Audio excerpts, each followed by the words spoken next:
আসসালামু আলাইকুম সম্মানিত দর্শক, সবাই কেমন আছেন? আলহামদুলিল্লাহ আমি ভালো আছি। বরাবরের মতো আপনাদের মাঝে আরেকটা ভিডিও নিয়ে চলে আসলাম। আজকের ভিডিও পিতামাতার সন্তানের প্রতি কি দায়িত্ব, কেন বা পালন করতে হবে। আমার এই ভিডিওটি যদি ভালো লাগে তাহলে আপনারা একটা লাইক করবেন, একটা শেয়ার করবেন এবং একটি কমেন্ট করতে কখনো ভুলবেন না।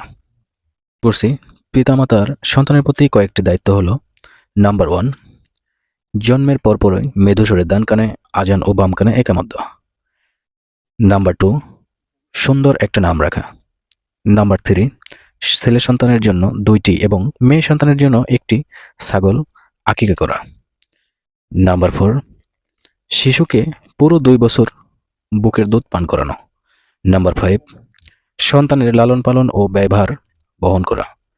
নাম্বার 6, কন্যা সন্তানদের ব্যয়ভার বহনে অধিক গুরুত্ব দেওয়া। নাম্বার 7, সন্তানকে সুশিক্ষায় শিক্ষিত করে তোলা। এই কাজগুলো আমাদের প্রত্যেকটা পিতামাতার দায়িত্ব এবং কর্তব্য।